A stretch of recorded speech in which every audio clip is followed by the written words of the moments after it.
ಗ್ರಂಥದಲ್ಲಿ ನಾಲ್ಕನೇ ತರಂಗದಲ್ಲಿ ನಿನ್ನೆ ದಿವಸ ನಾವು ಏನ್ ನೋಡ್ಕೊಂಡ್ ಬಂದೇವಪ್ಪ ಅಂತ ಕೇಳಿದ್ರೆ 186ನೇ ಅಂಕದಲ್ಲಿ ಯಾವ ಉತ್ತಮ ಅಧಿಕಾರಿಯಾದ ತತ್ವದೃಷ್ಟಿ ಗುರುಗಳನ್ನು ಕುರಿತು ಪ್ರಶ್ನೆ ಮಾಡಿದ.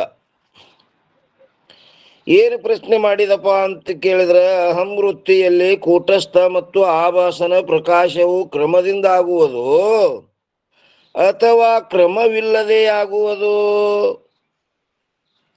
ನಾನು ಅಂತೇನ ಅಹಂ ವೃತ್ತಿ ಅದಲ್ಲ, ಆ ವೃತ್ತಿಯಲ್ಲಿ ಕೂಟಸ್ಥ ಮತ್ತು ಆಭಾಸ ಇಬ್ರು ಇರ್ತಾರಂತ ಹೇಳಿದ್ರಿ.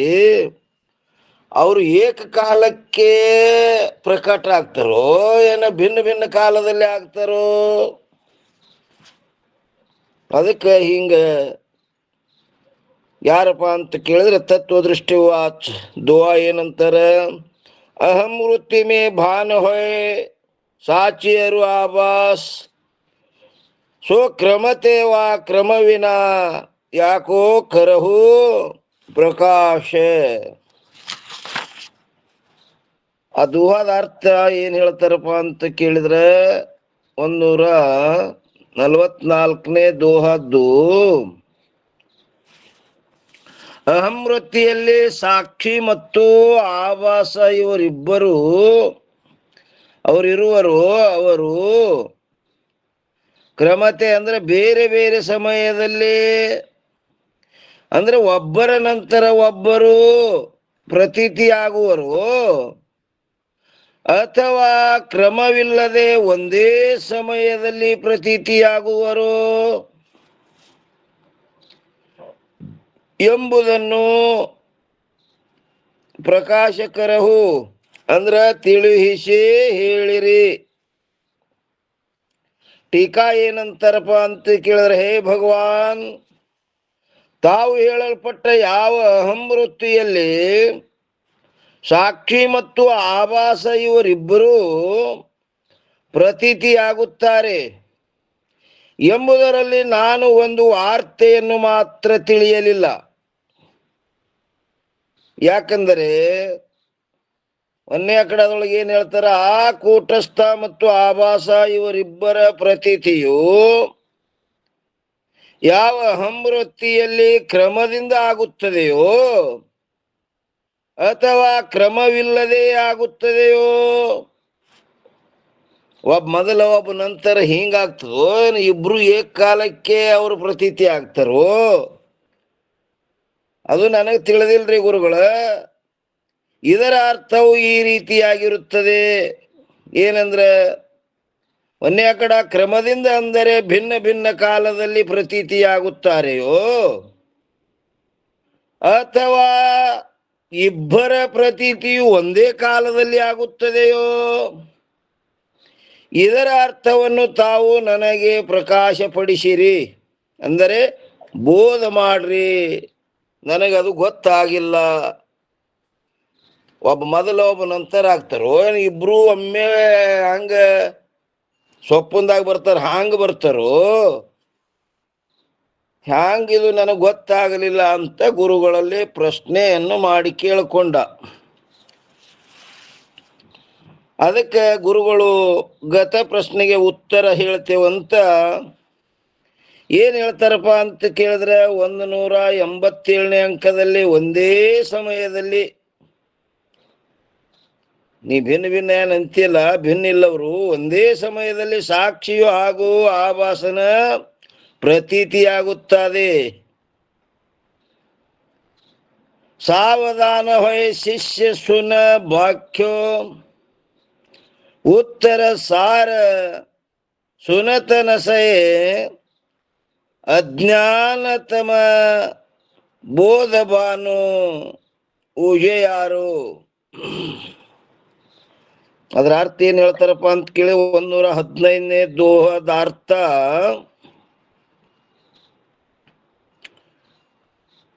ಹೇ ಶಿಷ್ಯನೇ, ಈಗ ಸಾರ ಅಂದ್ರೆ ಮುಖ್ಯ ಭಾಗವಾದ ಉತ್ತರವನ್ನು ಹೇಳುವೆನು. ಜಾಗರೂಕನಾಗಿ ಕೇಳುವಂಥವನಾಗು. ಇದನ್ನು ಕೇಳುವುದರಿಂದ ಏನಾಗ್ತದ? ಬೋಧವಾನ ಅಂದ್ರ ಜ್ಞಾನರೂಪ ಸೂರ್ಯನ ಏನಾಗ್ತದೆ? ಪ್ರಕಾಶ ಉಂಟಾಗಿ ಅಜ್ಞಾನತಮ ಅಂದರೆ ಅಜ್ಞಾನವೆಂಬ ಅಂಧಕಾರವು ನಾಶವಾಗುತ್ತದೆ. ಇದನ್ನು ಕೇಳುವುದರಿಂದ ಏನಾಗ್ತದಪ್ಪ ಅಂತ ಕೇಳಿದ್ರೆ, ಜ್ಞಾನರೂಪ ಸೂರ್ಯನ ಜ್ಞಾನ ಆಗಿ ಆ ಜ್ಞಾನರೂಪ ಕತ್ತಲೇನದಲ್ಲ ಅದು ದೂರಾಗಿ ಹೋಗ್ತದದು, ಅದು ನಾಶವಾಗುತ್ತದೆ.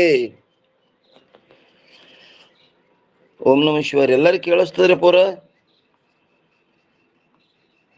ನಮಸ್ಕಾರ. ಈ ಕಾಂಪ್ರೆಸ್ ಕಾಲದವ್ರಿಗೆ ಕೇಳಿಸ್ತದಿಲ್ರಿ? ಅವ್ರು ಅಡಿಗೆ ಗೌಡ್ರು ಬಂದಾರ ಇಲ್ರಿ? ಓ ತಗೋರಿ, ಒಮ್ಮಮ್ಮ ಇದು ಆಗಿರ್ತದ ಅವ್ರಿಗೆ.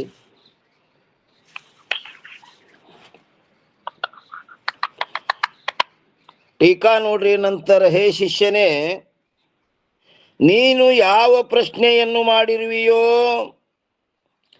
ಅದಕ್ಕೆ ಸಾರಭೂತವಾದ ಉತ್ತರವನ್ನು ನಾನು ಹೇಳುತ್ತೇನೆ. ನೀನು ಜಾಗರೂಕತೆಯಿಂದ ಉತ್ತರವನ್ನು ಹೇಗಿರುವುದೆಂಬುದನ್ನು ಕೇಳು. ಇದನ್ನು ಕೇಳಿದ ಕೂಡಲೇ ಜ್ಞಾನರೂಪ ಸೂರ್ಯನ ಪ್ರಕಾಶ ಉಂಟಾಗಿ ಅಜ್ಞಾನರೂಪ ತಮವನ್ನು ನಾಶ ಮಾಡುತ್ತದೆ. ಅಜ್ಞಾನರೂಪ ಸೂರ್ಯನ ಜ್ಞಾನ ಉಂಟಾಗಿ ಅಜ್ಞಾನ ರೂಪ ಏನು ತಮ ಅದಲ್ಲ, ಆ ತಮ ಏನಾಗ್ತದೆ? ನಾಶ ಮಾಡುತ್ತದೆ. ಸೂರ್ಯೋದಯ ಕಾಲದಲ್ಲಿ ಕತ್ತಲೆ ಇಲ್ಲಿ ಹಂಗಾಗಿ ಹೋಗ್ತದನೋ ಅದರಂತೆ ನಿನ್ನ ಯಥಾರ್ಥ ಸ್ವರೂಪದ ಜ್ಞಾನ ಆಯ್ತಂದ್ರೆ ಅಜ್ಞಾನ ಇಲ್ಲಾಗಿ ಹೋಗ್ತದದು. ದೋಹ ಏನಂತಾರ ನೋಡ್ರಿ, 116. ಏಕ ಸಮಯ ಹಿ ಭಾನ ಹೋಯ್ ಸಾಚಿ ಅರು ಆವಾಸ್ ದೋ ಜೋ ಚೇತನ ಕೋ ವಿಷಯ ಸಾಚಿ ಸ್ವಯಂ ಪ್ರಕಾಶ. ಅರ್ಥ ಏನಂತಾರಪ್ಪ ಅಂತ ಕೇಳಿದ್ರೆ, ಯಾವ ಅಹಂವೃತ್ತಿಯಲ್ಲಿ ಸಾಕ್ಷಿಯು ಮತ್ತು ಚಿದಾಭಾಸನು ಇಬ್ಬರು ಏಕ ಸಮಯ ಅಂದ್ರೆ ಒಂದೇ ಕಾಲದಲ್ಲಿಯೇ ಪ್ರತೀತಿಯಾಗುತ್ತಾರೆ. ಭಿನ್ನ ಭಿನ್ನ ಇಲ್ಲ, ಅವರು ಒಂದೇ ಕಾಲದಲ್ಲಿ ಪ್ರತೀತಿ ಆಗ್ತಾರೆ ಅವರು. ಆದರೆ ಎರಡನೆಯವನು ಅಂದರೆ ಅಂತಃಕರಣ ಸಹಿತನಾದ ಆಭಾಸನು. ಆ ಇಬ್ಬರು ಅದಾರ ಖರೆ, ಆ ಇಬ್ಬರಲ್ಲಿ ಅಂದರೆ ಅಂತಃಕರಣ ಸಹಿತನಾದ ಆಭಾಸನು ಏನ್ ಮಾಡ್ತಾನವ? ಸಾಕ್ಷಿ ಚೇತನಕ್ಕೆ ಏನಾಗ್ತಾನಪ್ಪ ಅಂದ್ರೆ ವಿಷಯವನಾಗಿರುತ್ತಾನೆ. ಆ ಸಾಕ್ಷಿ ಚೇತನಕ ಆಭಾಸ ವಿಷಯಗೇನವ. ಸಾಕ್ಷಿಯು ಹೆಂಗದಪ್ಪ ಅಂತ ಕೇಳಿದ್ರೆ ಸ್ವಯಂ ಪ್ರಕಾಶವಾಗಿರುತ್ತಾನೆ.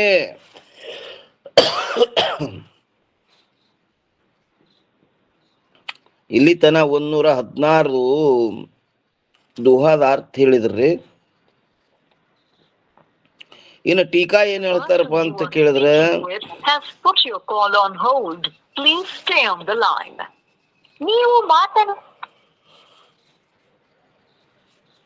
ಶಿವಾನಂದ ಸಿದ್ಧಾರೂಢ ಟೀಕಾ ಏನ್ ಹೇಳ್ತಾರೆ? ಹೇ ಶಿಷ್ಯನೇ, ಅಹಂ ವೃತ್ತಿಯಲ್ಲಿ ಸಾಕ್ಷಿಯ ಮತ್ತು ಆಭಾಸನ ಇಬ್ಬರ ಪ್ರತೀತಿಯು ಒಂದೇ ಸಮಯದಲ್ಲಿ ಆಗುತ್ತದೆ.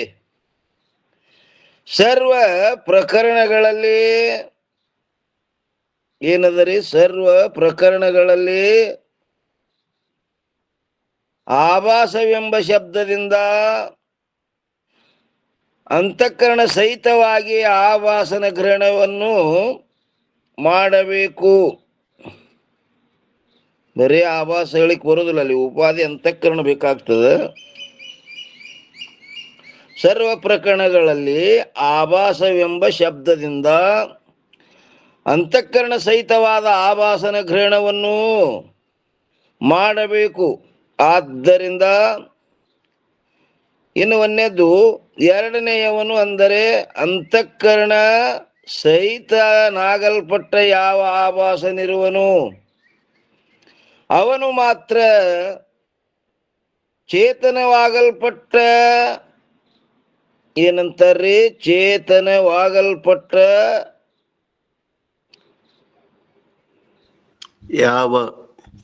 ಯಾವದನ್ರಿ ಮಾಡ್ಕೋಬೇಕ್ರಿಪ್ಪ, ತಾವಾಗ್ಯದ ಯಾವ ಮಾಡ್ಕೋಬೇಕ್ರಿ.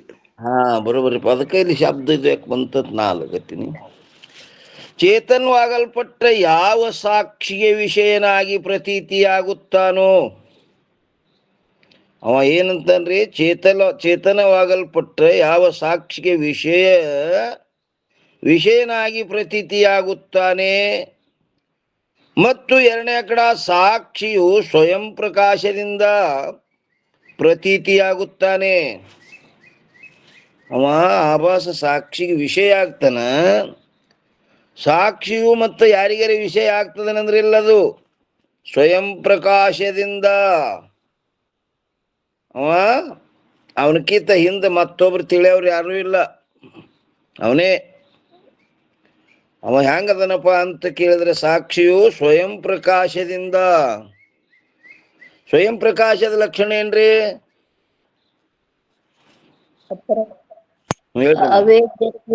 ಅಪರೋಕ್ಷತ್ವಂ ಸ್ವಯಂ ಪ್ರಕಾಶರಪ್ಪರ. ಸ್ವಯಂ ಪ್ರಕಾಶತ್ವಂ ಬರೀ ಅವೇದ್ಯವಾದದ್ದಕ್ಕೆ ಸ್ವಯಂ ಪ್ರಕಾಶ ಅಂದ್ರೆ ನಡೆಯಲೇನ್ರಿ? ನಡೆಯಲ್ಲಪ್ಪರ. ಎಲ್ಲ ಇವು ಜಗತ್ತಿನ ಅವೇದ್ಯ ಅಂದ್ರೆ ಇವು ಆಕಾಶವು ವೇದ್ಯ ಆಗುತ್ತಿಲ್ಲಲ್ರಪ್ಪ.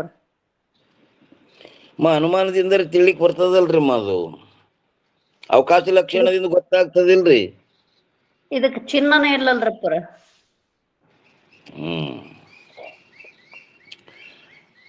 ಅವೇದ್ಯವಾದದ್ದಕ್ಕೆ ಸ್ವಯಂ ಪ್ರಕಾಶ ಅಂದ್ರೆ ಮತ್ತೆ ಎಲ್ಲೆಲ್ಲಿ ಹೋಗ್ತದ್ರಿ? ಅತಿ ವ್ಯಾಪ್ತಿ ಆಗ್ತದ. ನೋಡ್ರಪ್ಪ, ನಮಗ್ ಕಾಣ್ಲಾರ್ದೆಲ್ಲ ವಸ್ತು ಬಂಜಿ ಮಗನಲ್ಲಿ ಅತಿ ವ್ಯಾಪ್ತಿ ಆಗ್ತದ್ರಿ. ಬಂಜಿ ಮಗನೂ ಅವೇದ್ಯ ಅದನ್ರಿ.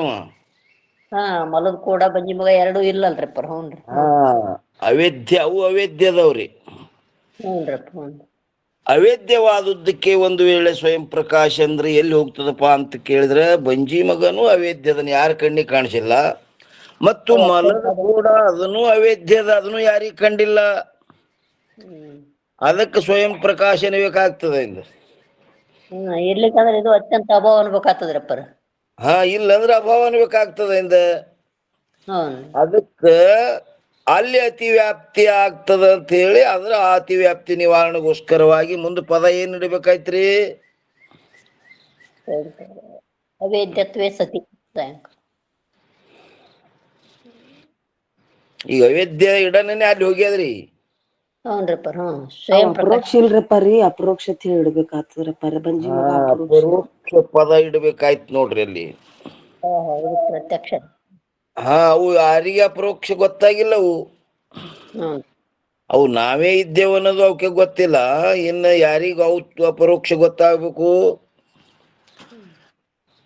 ಅದಕ್ಕೆ ಅಪರೋಕ್ಷ ಪದ ಇಡುವುದರಿಂದ ಎಲ್ಲಿ ಹೋಗಿತ್ತಪ್ಪ?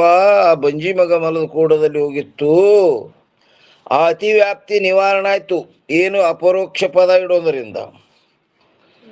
ಅದಕ್ಕೆ ಅವ ಪೂರ್ವ ಪಕ್ಷಿ ಅಂತನ್ರಿ, ಅಪರೋಕ್ಷವಾದದ್ದಕ್ಕೆ ಸ್ವಯಂ ಪ್ರಕಾಶ ಏನ್ರಿ ಅಂತ ನಾವ ಎಷ್ಟ ಈ ಅಪರೋಕ್ಷವಾದದ್ದಕ್ಕೆ ಸ್ವಯಂ ಪ್ರಕಾಶ ಏನ್ರಿ ಎಲ್ಲಿ ಹೋಗ್ತದ್ರಿ ಅಂದ್ರಿ? ಅಲ್ರಿ, ಅವೇದ್ಯತ್ವ ಅಂದ್ರ ಇದ್ರೊಳಗ ಹೋಗ್ತದ, ಅತಿ ವ್ಯಾಪ್ತಿ ಆಗ್ತದ. ಓರಪ್ಪ, ಬಂಜೆ ಮಗ ಮತ್ತು ಇದರಲ್ಲಿ ಮಲದ ಕೋಡದಲ್ಲಿ ಅತಿ ಇದಾಗ್ತದ.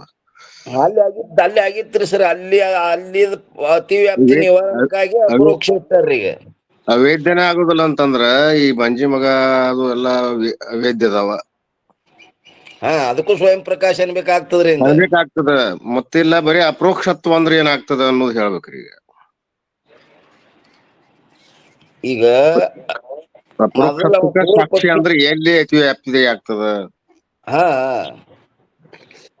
ಈಗ ಮೊದಲ ಪದ ಅವ ಪೂರ್ವ ಪಕ್ಷಿ ಅಂತನ್ರಿ. ನೀವ್ ಎಷ್ಟು ಪದಗಳು ಇಡ್ತೀರಿ ಅವೆಲ್ಲ ನಮ್ ಕಂಠಕ್ಕೆ ಬಹಳ ಊಚ ಆಗ್ತವ.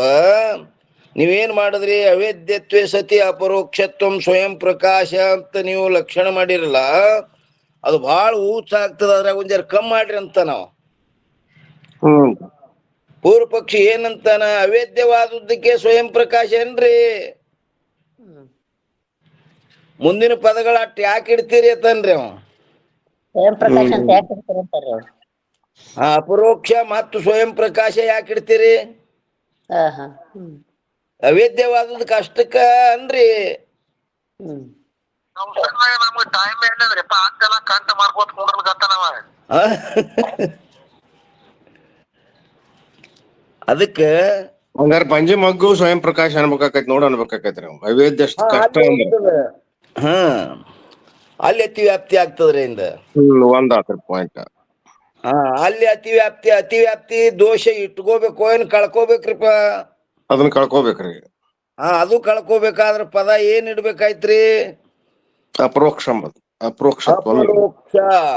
ಅಪರೋಕ್ಷತ್ವಂ. ಅಪರೋಕ್ಷತ್ವ ಅನ್ನುವುದರಿಂದ ಆ ಬಂಜಿ ಮಗ ಮಲದ ಕೂಡ ಅಪರೋಕ್ಷ ಇಲ್ಲ. ಅಲ್ಲಿ ಅತಿವ್ಯಾಪ್ತಿ ನಿವಾರಣೆ ಆಯ್ತ್ರಿ. ಆಯ್ತ್ರಿ, ನಿವಾರಣೆ ಆತ್ರಿ. ಪೂರ್ವ ಪಕ್ಷಿ ಆತನ ಬರೋಬರಿ ಐತ್ರಿ. ಅಪರೋಕ್ಷ ಅನ್ನೋದರಿಂದ ಅತಿವ್ಯಾಪ್ತಿ ನಿವಾರಣೆ ಆಯ್ತು. ಕೇವಲ ಅಪರೋಕ್ಷತ್ವ ಆದದ್ದಕ್ಕೆ ಸ್ವಯಂ ಪ್ರಕಾಶ ಏನ್ರಿ? ಹಾ ಕರೆಕ್ಟ್, ಎರಡನೇದ್ದು. ಘಟಪಟಾದಿಗಳಲ್ರಿ. ಹಾ ರೈಟ್. ಘಟಪಟಾದಿಗಳು ಅವು ಅಪರೋಕ್ಷದವ, ಅಲ್ಲಿ ಅತಿವ್ಯಾಪ್ತಿ ಆಗ್ತದ. ಕರೆಕ್ಟ್.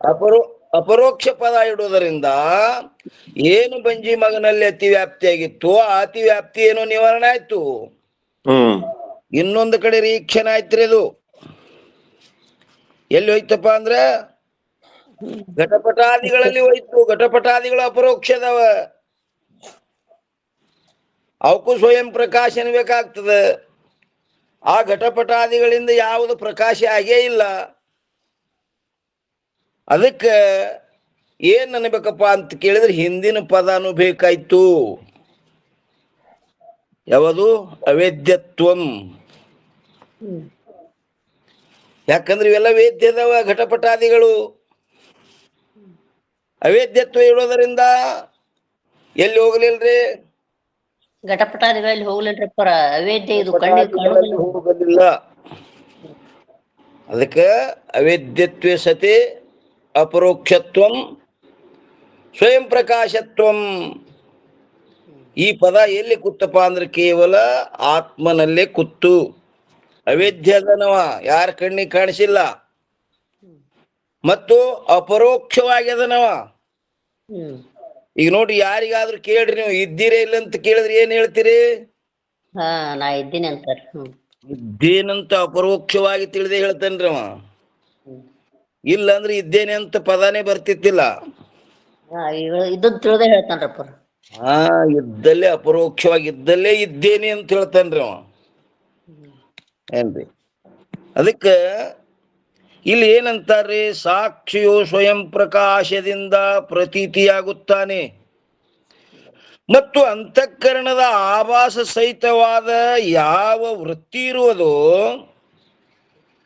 ನೋಡ್ರಿ ಎದ್ರದ್ದು ಅದು, ಅಂತಃಕರಣದ ಆಭಾಸ ಸಹಿತವಾದ ಯಾವ ವೃತ್ತಿ ಇರುವುದೋ ಆ ವೃತ್ತಿಗೆ ಸಾಕ್ಷಿಯು ವಿಷಯನಾಗುವುದಿಲ್ಲ.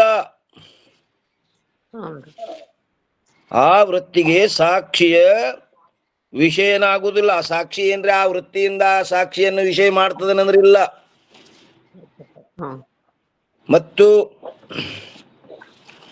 ಬಾಹ್ಯದಲ್ಲಿರುವ ಘಟಾದಿ ವಿಷಯಗಳಲ್ಲಿ ಮಾತ್ರ ಈ ರೀತಿ ಆಗುತ್ತದೆ. ಏನಾಗ್ತದೆ ನೋಡ್ರಿ? ಬಾಹ್ಯದಲ್ಲಿರುವ ಘಟಾದಿ ವಿಷಯಗಳಲ್ಲಿ ಮಾತ್ರ ಈ ರೀತಿ ಆಗುತ್ತದೆ. ಏನಾಗ್ತದೆ?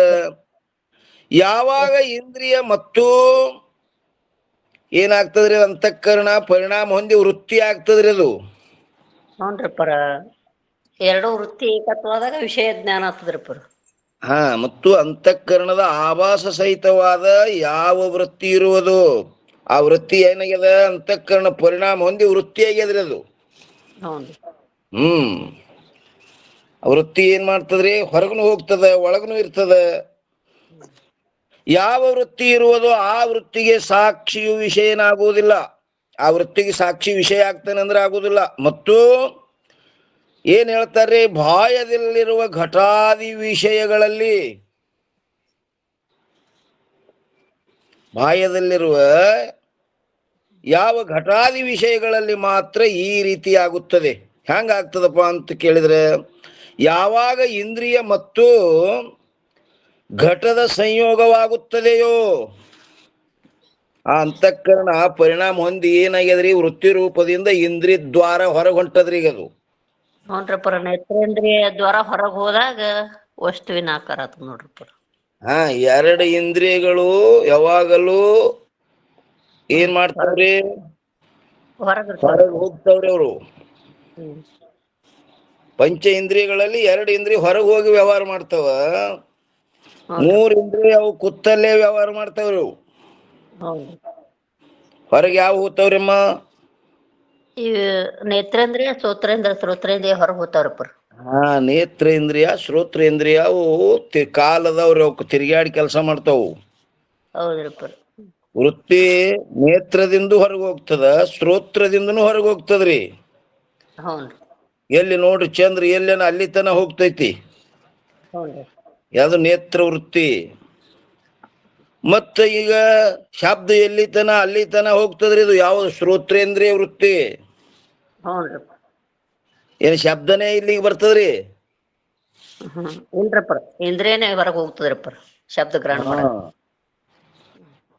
ಅದಕ್ಕೆ ಶಬ್ದ ಎಲ್ಲಿ ಅದ ಅಲ್ಲಿ ತನ ಹೋಗ್ತದ್ರಿ ಅದು ವೃತ್ತಿ. ದಿಕ್ಕ ಅಂತ ಅಧಿದೇವತೆ ಅಂದ್ರ ನೋಡ್ರಪ್ಪ, ಯಾವ ದಿಕ್ಕ ಕಡೆ ಶಬ್ದ ಬರ್ತದ ಆ ಕಡೆ ಹೋಗ್ತದ್ರಿ ಅದು.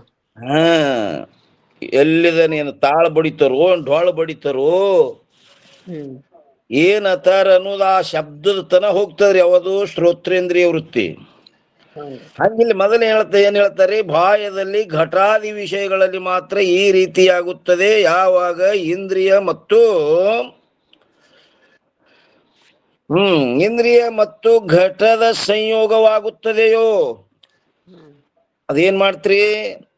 ವೃತ್ತಿ ಇಂದ್ರಿಯ ದ್ವಾರ ಹೋಗಿ ಘಟಕ ಸಂಯೋಗವಾಗುತ್ತದೆಯೋ. ಸಂಯೋಗ ಆಯ್ತ್ರಿ, ಘಟದ ಸಂಬಂಧ ಆಯ್ತು ಅದಕ್ಕ. ಆವ ಇಂದ್ರಿಯ ಮೂಲಕ ಅಂತಃಕರಣದ ವೃತ್ತಿಯು ಹೊರಟು ಘಟದ ಸಮಾನ ಆಕಾರವನ್ನು ಹೊಂದುತ್ತದೆ. ಈಗೇನ್ ಹೇಳಕತ್ತಾರಿ? ಬ್ರಹ್ಮಜ್ಞಾನ ಆಗೋಕ್ಕಿಂತ ಮೊದಲ ಬಾಹ್ಯ ವಿಷಯಗಳ ಜ್ಞಾನ ಹೆಂಗ ಆಗ್ತದನ್ನು ತಿಳಿಸ್ಕೊಡ್ಲಕತ್ತಾರ್ರಿ. ಘಟದ ಸಮಾನ ಆಕಾರವನ್ನು ಹೊಂದುತ್ತದೆ. ಹೇಗೆಂದರೆ, ಯಾವ ಪ್ರಕಾರ ಮೋಶೆಯಲ್ಲಿ ಹಾಕಿದ ತಾಮ್ರದ ರಸವು ಮೋಶೆಯ ಸಮಾನವಾದ ಆಕಾರವನ್ನು ಹೇಗೆ ಹೊಂದುತ್ತದೆಯೋ. ಆ ಪತ್ತಾರ ಏನ್ ಮಾಡ್ತಾನ ನೋಡ್ರಿ, ಆ ಸಾಚ್ಯದಾಗ ಹಾಕಿ ತೆಗಿತಾನಿಲ್ರಿ ಅದು. ಯಾವ ಆಕಾರ ಇರ್ತದ ಆ ಆಕಾರ ಆಗುದ್ರಿ ಅದು. ಆಕಾರ ಆಗ್ತದ. ಅದರಂತೆ ಅಂತಃಕರಣದ ವೃತ್ತಿಯು ಕೂಡ ಘಟದ ಸಮಾನವಾದ ಆಕಾರವನ್ನು ಹೊಂದುತ್ತದೆ. ಆ ಘಟ ಹೆಂಗದ ಹಂಗ ಸಮಾನ ಆಕಾರ ಹೊಂದದ್ರಿ ಅದು ವೃತ್ತಿ. ಎಷ್ಟು ಜಾಗದಾಗದ್ರಿ ಆ ವಸ್ತು ಹೆಂಗದ ಹಂಗಾತದ ನೋಡ್ರಿಪ್ಪರ. ಈಗ ನೋಡ್ರಿ, ಬಾವಿ ನೀರ ಪಂಪಿನ ದ್ವಾರ ಹೊರಗೆ ಬಿದ್ದು ಕೌಲಿ ಮುಖಾಂತರ ಹೋಗಿ ಆ ಮಡಿ ಹಂಗದ ಮಡಿ ಆಕಾರ ಧಾರಣ ಮಾಡ್ತದಿಲ್ರಿ ಅದು ನೀರ. ಗುಂಡಿತ್ತದ್ರ ಗುಂಡ, ಚೌಕ್ ಇತ್ತದ್ರ ಚೌಕ, ಉದ್ದಿತ್ತದ್ರ ಉದ್ದ. ಆ ಮಡಿ ಹಂಗದ ಹಂಗ ಅಷ್ಟ ಆಕಾರ ಆಗ್ತದ ನೀರ. ಇಲ್ಲಿ ವೃತ್ತಿ ಸಹಿತ ಏನ್ ಮಾಡ್ತದಪ್ಪ ಅಂತ ಕೇಳಿದ್ರೆ ಕೂಡ ಘಟದ ಸಮಾನವಾದ ಆಕಾರವನ್ನು ಹೊಂದುತ್ತದೆ. ಅಂತ ವೃತ್ತಿಯು ಆಭಾಸವಿರಲಾರದೆ ಆಗುವುದಿಲ್ಲ. ಆಭಾಸ ಬೇಳ್ಕ್ರಿ, ಅದ್ರೊಳಗೆ ಆಭಾಸ ಇದ್ರೆ ಅದ್ರದ್ದು ಏನಾಗಲ್ಲ, ಆಕಾರ ಆಗಂಗಿಲ್ಲ ಅದು. ಮತ್ತೇನೆಂದರೆ ಆಭಾಸ ಸಹಿತವಾಗಿಯೇ ಆಗುತ್ತದೆ. ಯಾಕಂದರೆ ವೃತ್ತಿಯು ಅಂತಃಕರಣದ ಪರಿಣಾಮವಿರುತ್ತದೆ. ವೃತ್ತಿ ಎದ್ರದಪ್ಪ ಅಂತ ಕೇಳಿದ್ರೆ ಅದೇ ಅಂತಃಕರಣದ ಪರಿಣಾಮ ಅದ್ರಿ. ಅದು ಪರಿಣಾಮ ಹೊಂದಿ ವೃತ್ತಿ ಆಗ್ಯದ. ಅದು ವಿಷಯವನ್ನು ಅರಿಬೇಕಂತ ಹೊಂಟಾಗ ಪರಿಣಾಮ ಹೊಂದಿ ಹೊರಗೆ ಹೋಗಿರ್ತದ್ರಪ್ಪರ. ಪರಿಣಾಮ ಆಗ್ಲಾರ್ದೆ ವೃತ್ತಿ ಆಗುದಿಲ್ರಿ ಅದು. ಅದೇ ಅಂತಃಕರಣ ಪರಿಣಾಮ ಹೊಂದಿ ವೃತ್ತಿ ರೂಪ ಧಾರಣ ಮಾಡ್ಯದ ಅದು. ಹ್ಮ್ ಪರಿಣಾಮ ಅಂದ್ರೆ ಏನ್ರಮ್ಮ? ಪರಿಣಾಮ ಅಂದ್ರೆ ಪರ ಆ ವಿಷಯ ಅಂತಃಕರಣದ ವೃತ್ತಿ ಪರಿಣಾಮ ಅಂತಾರ. ಊರಿ ಅಂತಃಕರಣದ ವೃತ್ತಿಗೆ ಹಾ ಪರಿಣಾಮ. ಪರಿಣಾಮ ಪರಿಣಾಮ ಅಂದ್ರೆ ಅಂದ್ರೆ ಪರ ಹಾಲು ಹೋಗಿ ಮೊಸರು ಆತದ ನೋಡ್ರಿ ಪರ. ಹಾ ಹಾಲ ಸಮಾನ ಸತ್ತ ಲಕ್ಷಣ ಸಮಾನ ಲಕ್ಷಣ ಸತ್ತ ಏನಂದ್ರೆ ಇರ್ಬೇಕ್ರಿ ಪರ. ಉಪಾದಾನ ಸಮಾನ ಸತ್ತಾವಲ್ಲ ಅನ್ಯತಾ ಸ್ವರೂಪ ಪರಿಣಾಮ ರೀ. ಪರಿಣಾಮ ಹೇಳಿದ್ರು ನೋಡ್ರಿ. ಹ್ಮ್ ಉಪಾದಾನ ಸಮಾನ ಸತ್ತಾವಾಲ ಅನ್ಯತಾ ಸ್ವರೂಪಕ್ಕೂ ಪರಿಣಾಮ. ಹ್ಮ್ ಸಮಾನ ಸತ್ತ ಯಾವ್ರಿ? ಇಲ್ಲಿ ಹಾಲ ಹಾ ರೀ ಹೇಳ್ರಿ. ಹಾಲ ಮಾತ್ರ ಎರಡು ಸಮಾನ ಸತ್ತಾರಪ್ಪ. ಆದ್ರ ಪರಿಣಾಮ ಏನಾಗ್ಯದ ಅಂದ್ರ ಇದು ಮೊದಲ ದ್ರವತ್ವ ಸಿಹಿ ಇತ್ತಲ್ರಿ, ಅದು ಹುಳಿ ಆಯ್ತ್ರಿ, ಈಗ್ರಿ ಗಟ್ಟಿ ಆಯ್ತ್ರಿ. ಹಾ ಮಸರಿ ಉಪಾದಾನ ಏನ್ರಿಮ್ಮ? ಹಾಲನೇಪ್ಪ. ಹಾಲು. ಆ ಹಾಲು ಏನ್ ಮಾಡ್ಯದ್ರಿ ಈಗ? ಅದೇ ಪರಿಣಾಮ ಹೊಂದ್ಯದ್ರಿ ಅದು. ಸಿಹಿ ಅದಕ್ಕೆ ಇದ್ದದ್ದು ಹುಳಿ ಅದ್ರ ಆಯ್ತು ಲಕ್ಷಣ ನೋಡ್ರಿ ಪರ, ಅನ್ಯತಾ ಅದ್ರ ಸ್ವರೂಪ. ಅದ್ರ ಲಕ್ಷಣ ಮಾಡಿದ್ರಲ್ಲೇನು? ಉಪಾದಾನ ಸಮಾನ ಸತ್ತಾವಾಲ ಅನ್ಯತಾ ಸ್ವರೂಪಕ್ಕೂ ಪರಿಣಾಮ. ಹ್ಮ್ ಇಲ್ಲಿ ಸಮಾನ ಸತ್ತ ಯಾವ ಕುಂಡ್ಸುದ್ರಿ? ಊಟಕ್ ಬರ್ತದಲ್ರಿಪ್ಪ ಎರಡು ಸಮಾಧಾನ ಸತ್ತ. ವ್ಯವಹಾರಿಕ ಸತ್ತನೇ ಅದ್ರಿ ಎರಡು. ಹಾಲು ವ್ಯಾವಹಾರಿಕ ಸತ್ತ, ಮೊಸರು ವ್ಯಾವಹಾರಿಕ ಸತ್ತ. ಸಮಾನ ಸತ್ತ ಕೂತಿಲ್ರಿ. ಹ್ಞೂನ್ರಿ. ಇನ್ ಅನ್ಯತಾ ಸ್ವರೂಪ ರೀ? ಇದು ಅಳತಿದ್ದು ಗಟ್ಟಿ ಆಯ್ತ್ರಪ್ಪರ, ಸಿಹಿ ಇದ್ದದ್ದು ಹುಳಿ ಆಯ್ತ್ರಪ್ಪರ. ಹಾ ಇಲ್ಲಿ ಅನ್ಯತಾ ಸ್ವರೂಪ ಇದೆ ನೋಡ್ರಿ. ಇಲ್ಲಿ ಏನಾಗ್ತದ್ರಿ? ಘಟದ ಸಮಾನ ಆಕಾರವನ್ನು ಹೊಂದುತ್ತದೆ. ಅಂತ ವೃತ್ತಿಯು ಆಭಾಸವಿರಲಾರದೆ ಆಗುವುದಿಲ್ಲ. ಮತ್ತೇನೆಂದರೆ ಆಭಾಸ ಸಹಿತವಾಗಿ ಆಗುತ್ತದೆ. ಯಾಕಂದರೆ ವೃತ್ತಿಯು ಅಂತಃಕರಣದ ಪರಿಣಾಮವಿರುತ್ತದೆ. ಆ ವೃತ್ತಿಗೆ ಉಪಾದಾನ ಕಾರಣ ಏನ್ರಿ? ಅಂತಃಕರಣ. ಹ್ಞೂನ್ರಿ. ಹ್ಞೂ ಅದು ಪರಿಣಾಮ ಹೊಂದಿ ಏನಾಗ್ಯದ್ರಿ? ವೃತ್ತಿ ಆಗ್ಯದ ಅದು. ಹ್ಞೂನ್ರಿ. ವೃತ್ತಿಯು ಅಂತಃಕರಣದ ಪರಿಣಾಮವಿರುತ್ತದೆ. ಅಂತಃಕರಣದ ಯಾವ ಪರಿಣಾಮಕ್ಕೆ ವೃತ್ತಿ ಎಂದೂ ಹೇಳುತ್ತಾರೆ. ಏನಂತಾರೆ ನೋಡಿ? ಅಂತಃಕರಣದ ಯಾವ ಪರಿಣಾಮಕ್ಕೆ ವೃತ್ತಿ ಎಂದು ಹೇಳುತ್ತಾರೆ. ಇದಕ್ಕೆ ಸಾಮಾನ್ಯವಾಗಿ ಹೇಳ್ಯಾರ. ಇನ್ನೂ ವಿಶೇಷ ಅಂದ್ರೆ ಅದಕ್ಕೆ ಮತ್ತೆ ಲಕ್ಷಣ ಬೇರೆ ಅದ್ರಿ ಅದಕ್ಕೆ. ಹೇಳ್ರಪ್ಪರ. ಇದು ಸಾಮಾನ್ಯವಾಗಿ ಹೇಳಿದ್ರು. ಹ್ಞೂ ಅಂತಃಕರಣ ಪರಿಣಾಮಕ್ಕೆ ವೃತ್ತಿ ಅಂದ್ರೆ ಮತ್ತೆ ಎಲ್ಲೆಲ್ಲೋ ಹೋಗ್ತದ್ರಿ. ಹ್ಞೂನ್ರಿ. ಅಂತಃಕರಣ ಪರಿಣಾಮಕ್ಕೆ ವೃತ್ತಿ ಅಂದ್ರೆ ಕಾಮ ಕ್ರೋಧಾದಿಗಳು ಅಂತಃಕರಣ ವೃತ್ತಿನೇ ಅದಾವು. ಹ್ಞೂನ್ರಿ. ಹ್ಞೂ ಸುಖ ದುಃಖಗಳು ಏನದಾವ್ರಿ? ಅವು ಅಂತಃಕರಣ ಪರಿಣಾಮ ಅದಾವು. ಹ್ಞೂ ಅವಕ್ಕೆಲ್ಲ ಏನ್ ಅನ್ಬೇಕಾಗ್ತದ್ರಿ? ವೃತ್ತಿ ಅನ್ಬೇಕಾಗ್ತದ ಇಂದ. ಅದಕ್ಕ ಅಲ್ಲೆಲ್ಲ ಅತಿ ವ್ಯಾಪ್ತಿ ಆಗ್ತದಂತ ಹೇಳಿ ಅಂತಃಕರಣದ ಪ್ರಕಾಶ ರೂಪ ಪರಿಣಾಮಕ್ಕೆ ವೃತ್ತಿ. ಇಲ್ಲಿ ಪ್ರಕಾಶ ಯಾಕಂದ್ರ ಕಾಮ ಕ್ರೋಧಾದಿಗಳಿಂದ ಯಾವ ವಿಷಯದ ಪ್ರಕಾಶ ಆಗಿಲ್ಲ. ಸುಖ ದುಃಖಗಳಿಂದ ಯಾವ ವಿಷಯದ ಪ್ರಕಾಶ ಆಗಿಲ್ಲ. ಇಲ್ಲಿ ಪ್ರಕಾಶ ಪದ ಇಡುವುದರಿಂದ ಅವುಗಳಲ್ಲಿ ಏನ್ ಅತಿ ವ್ಯಾಪ್ತಿಯಾಗಿತ್ತು ಅವು ಅತಿ ವ್ಯಾಪ್ತಿ ನಿವಾರಣೆ ಆಗ್ತದ್ರಿ. ಅಂತಃಕರಣದ ಪ್ರಕಾಶ ರೂಪ ಪರಿಣಾಮ. ಅದರಿಂದ ಇಂಥದೇ ಅದಂತ ಜ್ಞಾನೋದಯ ಆಗ್ಬೇಕ್ರಿ. ಅದಕ್ಕೆ ವೃತ್ತಿ ಅಂತ ಕರೀತಾರ್ರಿ. ಯಥಾರ್ಥ ಜ್ಞಾನ ಆಗ್ಬೇಕಲ್ರಿ, ಇದ್ದು ವಸ್ತು ಇದ್ದಂಗ. ಅಂತಃಕರಣದ ಯಾವ ಪರಿಣಾಮಕ್ಕೆ ವೃತ್ತಿ ಎಂದು ಹೇಳುತ್ತಾರೆ? ಹೇಗೆಂದರೆ ಅಂತಃಕರಣವು ಸತ್ಗುಣದ ಕಾರ್ಯವಾಗಿರೋಣದರಿಂದ. ಅಂತಃಕರಣ ಎದರದಪ್ಪ ಅಂತ ಕೇಳಿದ್ರೆ ಸತ್ವಗುಣದ ಕಾರ್ಯವಾಗಿರೋಣದರಿಂದ ಸ್ವಚ್ಛವಿರುತ್ತದೆ. ಸತ್ವಗುಣ ಹೆಂಗದಪ್ಪ ಅಂದ್ರೆ ಸ್ವಚ್ಛದರಿ ಅದು. ಆದ್ದರಿಂದ ಅಂತಃಕರಣದಲ್ಲಿ ಚೇತನದ ಆಭಾಸವು ಹೇಗೆ ಉಂಟಾಗುತ್ತದೆಯೋ, ಅಂತಃಕರಣದಲ್ಲಿ ಚೇತನದ ಆಭಾಸ ಉಂಟಾಗ್ತದಿಲ್ರಿ. ಹಿಂದೆ 2ನೇ ತರಂಗದಾಗ ಎಷ್ಟೋ ವಾದ ಮಾಡಿದ್ ನಾವು. ಪೂರ್ವ ಪಕ್ಷಿ ರೂಪುಳ್ಳ ಪದಾರ್ಥದ್ದು ಆಭಾಸ ಆಗ್ತದ, ಪ್ರತಿಬಿಂಬ ಬೀಳ್ತದ, ಚೇತನಕ್ಕೆ ರೂಪ ಇಲ್ಲ, ಅದ್ಯಾಂಗ ಬೀಳ್ತದ್ರಿ ಅಂತ ಎಷ್ಟೋ ವಾದ ಮಾಡಿದವ. ಅದಕ್ಕೆ ಆಕಾಶಕ್ಕೆ ರೂಪ ಇಲ್ಲಪ್ಪ, ಆಕಾಶ ರೂಪ ಇಲ್ಲ ಅಂದ್ರೆ ಸಹಿತ ಅದ್ರ ಪ್ರತಿಬಿಂಬ ಆಗ್ತದೆ ಅಂತ ಅವ್ರು ಉತ್ತರ ಹೇಳ್ಕೊಂಡ್ ಬಂದಾರ. ಅದಕ್ಕೆ ಚೇತನದ ಆಭಾಸವು ಹೇಗೆ ಉಂಟಾಗುತ್ತದೆಯೋ ಅದರಂತೆ ವೃತ್ತಿಯು ಕೂಡ ಸ್ವಚ್ಛವಾದ ಅಂತಃಕರಣದ ಕಾರ್ಯವಿರುತ್ತದೆ. ಆದ್ದರಿಂದ ವೃತ್ತಿಯಲ್ಲಿ ಚೇತನದ ಆಭಾಸ ಉಂಟವಾಗುತ್ತದೆ. ಮತ್ತು ಯಾವ ವೃತ್ತಿಯ ಉತ್ಪನ್ನವಾಗುತ್ತದೆಯೋ ಅದು ಆಭಾಸ ಸಹಿತವಾದ ಅಂತಃಕರಣದಿಂದಲೇ ಉತ್ಪನ್ನವಾಗುತ್ತದೆ. ಈ ಕಾರಣದಿಂದಲೂ ಕೂಡ ವೃತ್ತಿಯು ಆಭಾಸ ಸಹಿತವಾಗಿಯೇ ಉಂಟಾಗುತ್ತದೆ. ಆ ವೃತ್ತಿ ಹೆಂಗಾಗ್ತದಪ್ಪ ಅಂದ್ರೆ ಆಭಾಸ ಸಹಿತವಾಗಿನೇ. ಯಾಕಂದ್ರೆ ಹೆಂಗ ಅಂತಃಕರಣ ಸ್ವಚ್ಛದ ಹಂಗ ವೃತ್ತಿನೂ ಸ್ವಚ್ಛದ. ಆ ಸ್ವಚ್ಛ ಇದ್ದಪ್ಪ ಇದ್ರಲ್ಲಿ ಏನಾಗ್ತದ್ರಿ, ಆಭಾಸ ಉಂಟಾಗ್ತದ. ನೋಡ್ರಿ ಸ್ವಚ್ಛ ಕನ್ನಡಿ ಒಳಗ ಹೆಂಗ ಮುಖ ಕಾಣಿಸ್ತದ ಹಂಗ ಆಭಾಸ ಕಾಣಿಸ್ತದ.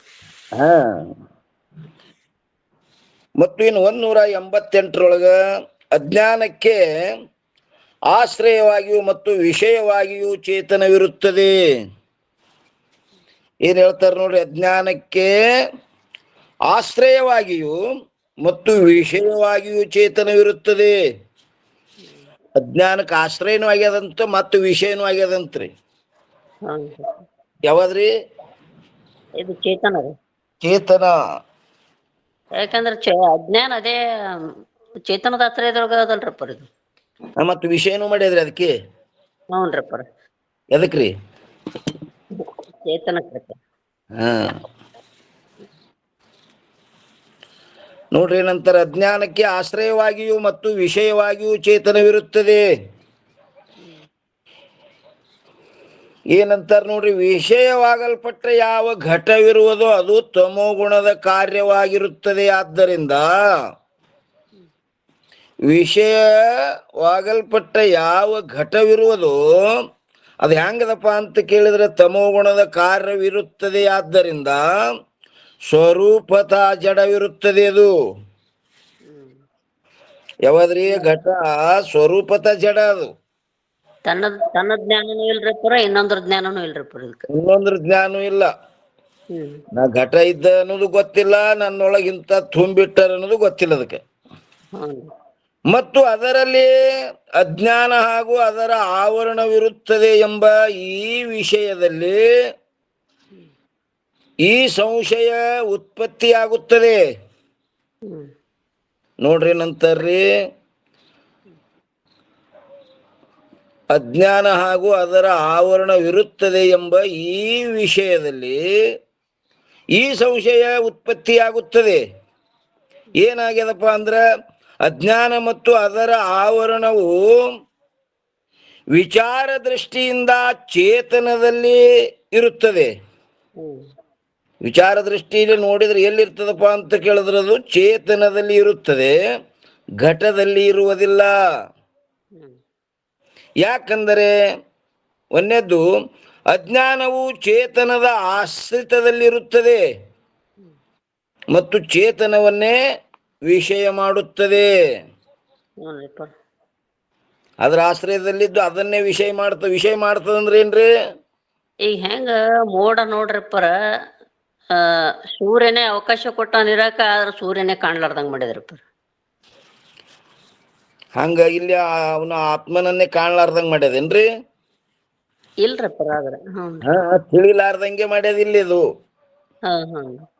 ಅಜ್ಞಾನವು ಚೇತನದ ಆಶ್ರಿತದಲ್ಲಿರುತ್ತದೆ ಮತ್ತು ಚೇತನವನ್ನೇ ವಿಷಯ ಮಾಡುತ್ತದೆ. ಸ್ವರೂಪ ಕಾಣ್ಲಾರ್ದಂಗ ಮಾಡ್ಯದ ನೋಡ್ರಪ್ಪ. ಕಾಣ್ಲಾರ್ದಂಗ ಮಾಡ್ಯದ ವಿಷಯ ಅಂದ್ರೆ ಅದು ತಿಳಿದ ಹಿಂಗ ಅರ್ಥ ಅಲ್ರಿ.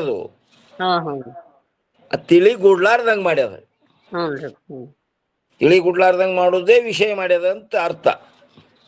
ಈಗ ಅಲ್ಲೇ ಇರಾಕ್ ಜಾಗ ಕೊಟ್ರ ಆ ಕೋಣಿನೇ ಕತ್ಲಾ ಮಾಡ್ಯದ ನೋಡ್ರಪ್ಪ. ಹಂಗ ತಾನು ತೋರ್ಲಾರ್ದಂಗ ಮಾಡ್ಯದ. ಜಾಗ ಕೊಟ್ಟ ಅದು ಚೇತನಕ್ಕನೇ ತೋರ್ಲಾರ್ದಂಗ ಮಾಡ್ಯದ್ರಪ್ಪ. ಅದಕ್ಕೆ ಇಲ್ಲಿ ಹೇಳ್ತಾರೆ, ಇದು ವೇದಾಂತದ ಸಿದ್ಧಾಂತವಿರುತ್ತದೆ. ಇದು ಮಾತಾ ಸ್ವ ಆಶ್ರಯ ಸ್ವ ವಿಷಯ. ಇದು ಸುಮ್ಮ ನಮ್ಮ ನಿಮ್ಮ ಮಾತಲ್ಲ, ವೇದಾಂತದ ಸಿದ್ಧಾಂತವಿರುತ್ತದೆ. ಮತ್ತು ಇನ್ನ ಏನಂತಾರ್ರಿ ಒಂದೇ ಕಡ 7 ಅವಸ್ಥೆಗಳನ್ನು ನಿರೂಪಣ ಮಾಡುವ ಪ್ರಸಂಗದಲ್ಲಿ ಯಾವ ಅಜ್ಞಾನಕ್ಕೆ ಆಶ್ರಯನಾದ ಅಂತಃಕರಣ ಸಹಿತ ಆಭಾಸನನ್ನು ಹೇಳಿರುವುದು, ಅವನು ಅಜ್ಞಾನದ ಅಭಿಮಾನಿಯಾಗಿರುತ್ತಾನೆ. ನಾನು ಅಜ್ಞಾನಿ ಇರುತ್ತೇನೆ. ಅವ ಹ್ಯಾಂಗ ಅಭಿಮಾನಿ ಆಗ್ಯಾನಪ್ಪ ಅಂದ್ರೆ ನಾನು ಅಜ್ಞಾನಿ ಇರುತ್ತೇನೆ ಅಂತ ಅಭಿಮಾನ ರೂಪ ಆಶ್ರಯ ಆಗ್ಯಾನ್ರಿ ಅವ. ನನಗ್ ಗೊತ್ತಿಲ್ಲ ಅಂತನ್ರಿ ಅವ. ಗೊತ್ತಿಲ್ಲ. ಇಲ್ಲೊಂದು ಟಿಪ್ಪಣಿ ಉಳ್ಕೊಂಡು ಬರ್ತೇನ್ರಿ. ಹೌದ್ರಪ್ಪ. ಇಲ್ಲಿ ಬಂತು ಇಲ್ಲಿ ಹಿಂದ ನೋಡ್ರಪ್ಪರ, ಮೂಷೆ ಎಂದರೆ ಲೋಹದಿಂದ ಮಾಡಿದ ಅಥವಾ ಮಣ್ಣಿನಿಂದ ಮಾಡಿದ ಪಡಿಯಚ್ಚು, ಅಂದ್ರೆ ಅಚ್ಚು ಹಾಕುವ ಉಪಕರಣ. ಇಷ್ಟೇ ರೀ. ಉಪಕರಣ ಅಷ್ಟೇ ಅದ ರೀ.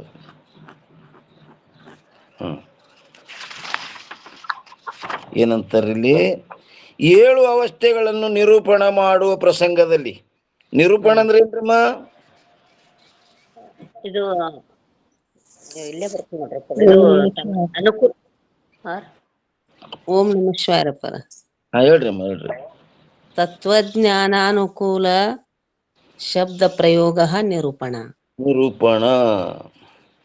ಅದಕ್ಕೆ ಇಲ್ಲಿ ಏನ್ ಹೇಳ್ತಾರ್ರಿ, ಆ 7 ಅವಸ್ಥೆಗಳನ್ನು ನಿರೂಪಣ ಮಾಡುವ ಪ್ರಸಂಗದಲ್ಲಿ ಯಾವ ಅಜ್ಞಾನಕ್ಕೆ ಆಶ್ರಯನಾದ ಅಂತಃಕರಣ ಸಹಿತ ಆಭಾಸನನ್ನು ಹೇಳಿರುವುದು, ಅವನು ಅಜ್ಞಾನದ ಅಭಿಮಾನಿಯಾಗಿರುತ್ತಾನೆ. ಹೆಂಗಂದ್ರೆ ನಾನು ಅಜ್ಞಾನಿ ಇರುತ್ತೇನೆ ಎಂಬ ಅಭಿಮಾನವು ಅಂತಃಕರಣನ ಸಹಿತನಾದ ಆಭಾಸನಿಗೆ ಆಗುತ್ತದೆ. ಈ ಕಾರಣದಿಂದ ಆಭಾಸನು ಅಜ್ಞಾನಕ್ಕೆ ಆಶ್ರಯನೆಂದು ಏನ್ ಹೇಳ್ತಾರೆ ನೋಡ್ರಿ. ಈ ಕಾರಣದಿಂದ ಆಭಾಸನು ಅಜ್ಞಾನಕ್ಕೆ ಆಶ್ರಯನೆಂದು ಹೇಳಲ್ಪಟ್ಟಿರುತ್ತಾನೆ. ಆದರೆ ಮುಖ್ಯ ಆಶ್ರಯವು ಚೇತನವಿರುತ್ತದೆ ಹೊರತು ಆಭಾಸ ಸಹಿತ ಅಂತಃಕರಣವಲ್ಲ. ಈ ಆಭಾಸ ಅಭಿಮಾನ ರೂಪ ಆಶ್ರಯ ಆಗೇನ್ರಿ. ಅದಕ್ಕೆ ಮುಖ್ಯ ಇದಕ್ಕ ಆಶ್ರಯ ಆಗ್ಯಾನಂದ್ರ ಇಲ್ಲ. ಕೂಟಸ್ಥ ಚೇತನನೇ ಇರ್ತದ್ರಪ್ಪ ಮುಖ್ಯ. ಚೇತನ ಅದಕ್ಕೆ ಮುಖ್ಯ ಆಶ್ರಯ ಚೇತನದ ರೀ. ಯಾಕಂದರೆ ಆಭಾಸ ಸಹಿತವಾದ ಅಂತಃಕರಣವು ಅಜ್ಞಾನದ ಕಾರ್ಯವಿರುತ್ತದೆ. ಅದು ಏನಂದ್ರೆ ಅಜ್ಞಾನದ ಕಾರ್ಯ ಅದ್ರಿ ಅದು. ಯಾಕಂದ್ರೆ ಅಂತಃಕರಣ ಹುಟ್ಟಿ ಸಹಿತ ಇರ್ತದಲ್ರಿಪ್ಪ. ಆ ಕಾರ್ಯ ಎಂದರೆ ಕಾರಣಕ್ಕೆ ಆಶ್ರಯ ಆಗ್ತದನ್ರಿ? ಆಗುದಿಲ್ಲ. ಆಭಾಸ ಸಹಿತವಾದ ಅಂತಃಕರಣವು ಅಜ್ಞಾನದ ಕಾರ್ಯವಿರುತ್ತದೆ. ಯಾವುದರ ಕಾರ್ಯವಾಗಿರುತ್ತದೆಯೋ ಅದು ಅದಕ್ಕೆ ಆಶ್ರಯವಾಗುವುದು ಸಂಭವಿಸುವುದಿಲ್ಲ. ಯಾವುದರ ಕಾರ್ಯ ಇರ್ತದ ಆ ಕಾರ್ಯಕ್ಕ ಕಾರಣಾಶ್ರಯ ಆಗ್ತದ ಅನ್ನೋದ್ರಿಲ್ಲ. ಆ ಕಾರಣಾಶ್ರಯದಲ್ಲೇ ಕಾರ್ಯ ಇರ್ತದ. ಆದ್ದರಿಂದ ಚೇತನವೇ ಅಜ್ಞಾನಕ್ಕೆ ಅಧಿಷ್ಠಾನ ರೂಪ ಆಶ್ರಯವಿರುತ್ತದೆ. ಏನ್ ಹೇಳ್ತಾರ್ರಿ? ಚೇತನವೇ ಅಜ್ಞಾನಕ್ಕೆ ಅಧಿಷ್ಠಾನ ರೂಪ ಆಶ್ರಯ. ಅವ ಆಭಾಸ ಅಭಿಮಾನ ರೂಪ ಆಶ್ರಯ ಹೇಗೇನವ, ನಾನು ಅಜ್ಞಾನಿ ಇದ್ದೇನೆ ಅಂತ. ಇಲ್ಲಿ ಚೇತನ ಹೆಂಗದಪ್ಪ ಅಂತ ಕೇಳಿದ್ರೆ ಅಜ್ಞಾನಕ್ಕೆ ಅಧಿಷ್ಠಾನ ರೂಪ ಆಶ್ರಯವಿರುತ್ತದೆ. ಅಧಿಷ್ಠಾನ ಅಂದ್ರೆ ಏನ್ರಮ್ಮ? ನೋಡ್ರಪ್ಪ,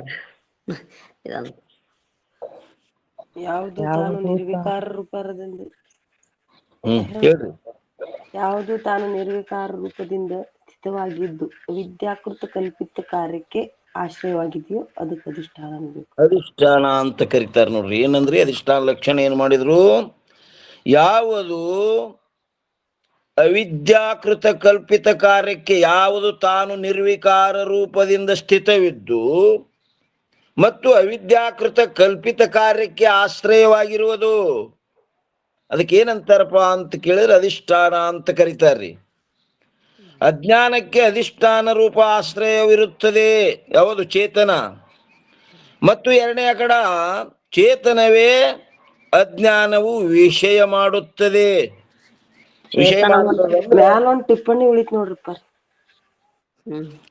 ಹಾ, ಆದರೆ ಮುಖ್ಯ ಆಶ್ರಯವು ಚೇತನವಿರುತ್ತದೆ ಅನ್ನೋದ್ರ ಮ್ಯಾಗ ಕೊಟ್ಟಾರ ನೋಡ್ರಿ. ಟಿಪ್ಪಣಿ ಎಷ್ಟದ್ರಪ್ಪ ಅಂತ ಕೇಳಿದ್ರೆ 191. ಪಂಡಿತ ಪೀತಾಂಬರಜಿಯವರು ಏನ್ ಹೇಳ್ತಾರಪ್ಪ ಅಂದ್ರೆ ಹೇಗಂದರೆ, ಧನಕ್ಕೆ ಮುಖ್ಯ ಆಶ್ರಯವು ಕೋಶ ಅಂದ್ರೆ ಪೆಟ್ಟಿಗೆ ಮೊದಲಾದ ಧನದ ಭಾಂಡಾರವಿರುತ್ತದೆ. ಈಗ ಒಂದ್ 10 ಲಕ್ಷ ರೂಪಾಯಿ ಇಟ್ಟನ್ರಿ ಅವ, ಎಲ್ಲಿ ಇಟ್ಟನ? ಮನ್ಯಾಗ ತಿಜೂರಿ ಒಳಗೆ ಇಟ್ಟನವ. ಆಶ್ರಯ ಏನೈತ್ರಿ ಆ ಧನಕ್ರಿ? ಮುಖ್ಯ ಆಶ್ರಯ ಪೆಟ್ಟಿಗೆ.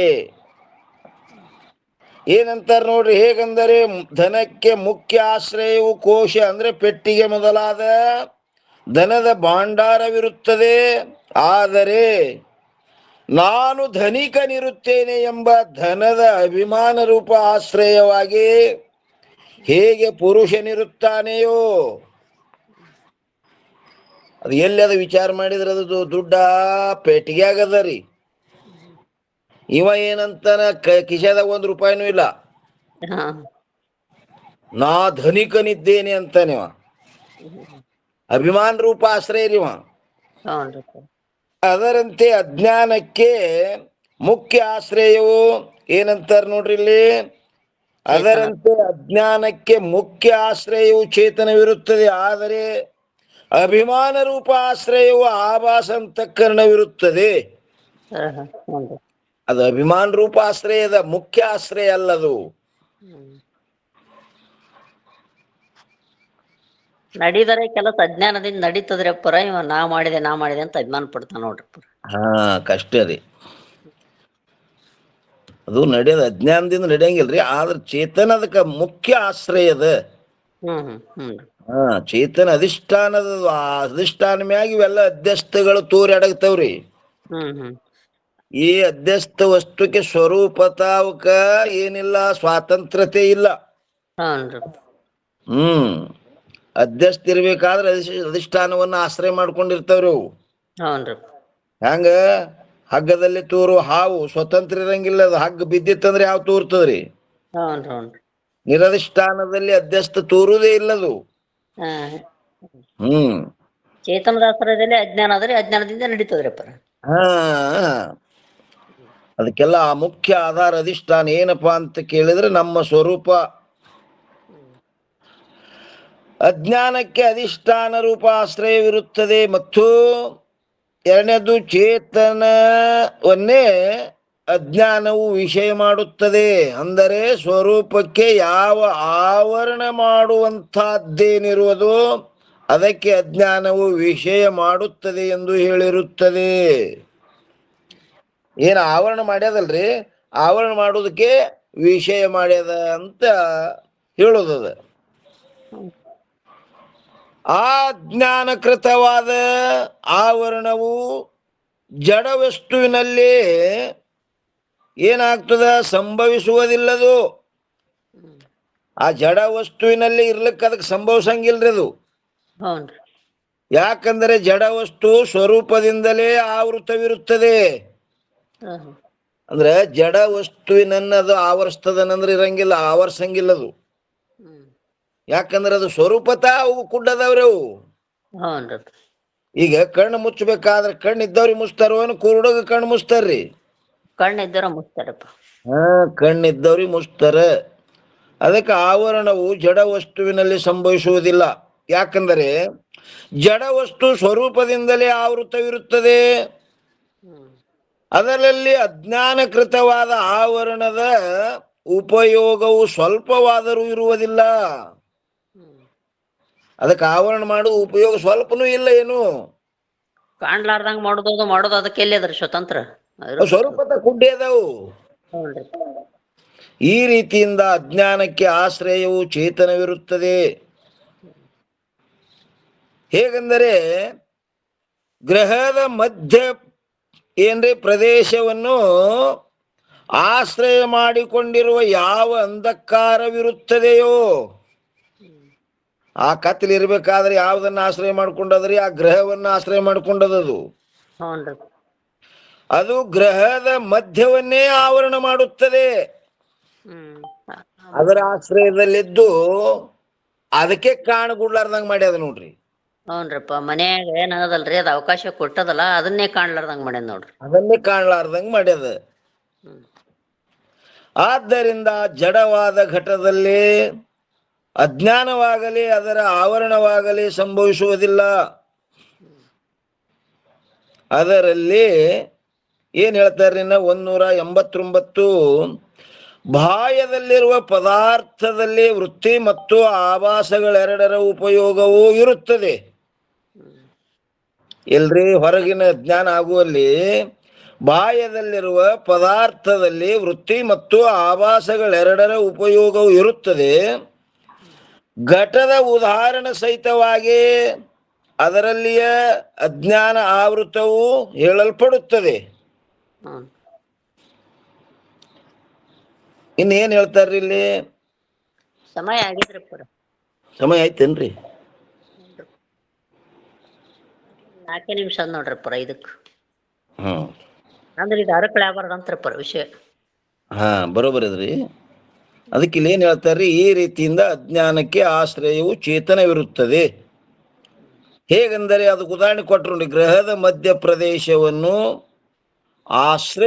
ಆಶ್ರಯ ಮಾಡಿಕೊಂಡಿರುವ ಯಾವ ಅಂಧಕಾರವಿರುತ್ತದೆಯೋ, ಅದು ಎಲ್ಲದ?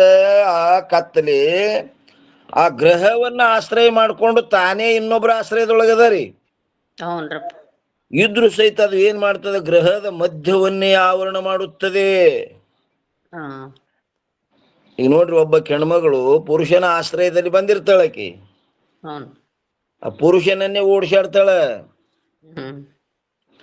ಅದು ಗ್ರಹದ ಮಧ್ಯವನ್ನೇ ಆವರಣ ಮಾಡುತ್ತದೆ. ಆದ್ದರಿಂದ ಜಡವಾದ ಘಟ್ಟದಲ್ಲಿ ಅಜ್ಞಾನವಾಗಲಿ ಅದರ ಆವರಣವಾಗಲಿ ಸಂಭವಿಸುವುದಿಲ್ಲ. ಯಾಕಂದ್ರೆ ಅವು ಸ್ವರೂಪತ ಜಡ ಅದಾವ. ಅದನ್ನ ಅಲ್ಲಿ ಇರುವುದು ಏನ ಪ್ರಯೋಜನ ಇಲ್ಲ ಅವಕ್ಕ. ಅದಕ್ಕಿಂತ 189 ಮತ್ ಮುಂದೆ ಏನ್ ಹೇಳ್ತಾರ ಅನ್ನೋದು ಮತ್ತೆ ನಾಳಿನ ದಿವಸ ನೀವು ವಿಚಾರ ಮಾಡೋಣ್ರಿ. ಇಲ್ಲಿಯ ಪರ್ಯಂತರ ಸದ್ಗುರುಗಳ ಕೃಪಾಶೀರ್ವಾದದಿಂದ ನಡೆದು ಬಂದ ವಿಷಯ. ಈ ವಾಗ್ರೂಪ ಸೇವೆಯನ್ನು ಗುರುಪಾದದಲ್ಲಿ ಅರ್ಪಿಸಿ ಇವತ್ತಿನ ವಿಷಯಕ್ಕೆ ಮಂಗಲ ಹೇಳೋಣ್ರಿ. ಸದ್ಗುರುನಾಥ್ ಮಹಾರಾಜ್ ಕಿ ಜೈ.